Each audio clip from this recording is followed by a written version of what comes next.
I faced a horrible nightmare right in my own driveway, and it all started with my Mustang. It was parked legally, polished, and minding its own business, just like me. I had barely stepped out of the car when I heard the unmistakable sound of entitlement approaching. HOA Karen, clipboard in hand, sunglasses on, voice already raised like she'd rehearsed this moment. Trailing behind her was her son, early 20s, smug grin, eyes locked on my Mustang like it already belonged to him.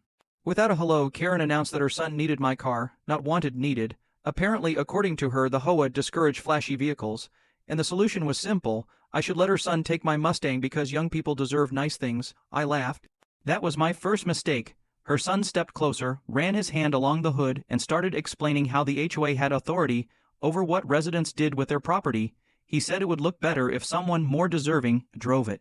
I told him no, calmly, clearly, and politely. That's when Karen snapped. She pulled out her phone and said the words every entitled person thinks are a trump card: "I'm calling the cops." She said it loudly, making sure neighbors heard.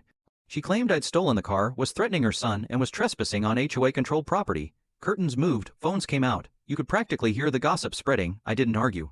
I didn't explain. I leaned against my Mustang and waited. When the patrol car arrived, Karen rushed over, putting on a performance worthy of an award. She cried about being harassed, and pointed at me like I was already guilty. Her son added details that never happened, nodding confidently like the truth didn't matter. The officer turned to me and asked for my ID. I handed it over. He looked at it once, then again. Then his posture changed instantly. "Yes, Chief," he said. The entire street went silent. Karen's mouth opened, but no sound came out. Her son's grin vanished so fast it was almost impressive. I politely asked the officer to proceed as normal. After all, she did call the police. Karen tried to interrupt, suddenly desperate. "There's been a misunderstanding." I reminded her she had just made a false police report on camera with witnesses and that her son had attempted to coerce me into giving up private property. The officer documented everything. Another unit arrived. Karen's HOA authority meant absolutely nothing. Her son received a formal warning for attempted theft and intimidation. Karen was cited for misuse of emergency services and disorderly conduct. But that wasn't the end. As police chief, I forwarded the incident to the city department that oversees HOA. An audit followed, complaints surfaced, patterns emerged. Turns out Karen had been abusing her position for years. Harassment, selective enforcement, and intimidation.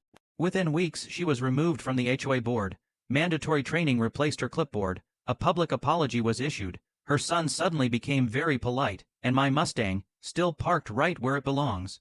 So here's the lesson: don't demand what isn't yours. Don't weaponize the police, and never assume authority without knowing who you're dealing with. Because sometimes the person you try to intimidate is the one who enforces the law. ChatGPT can make mistakes.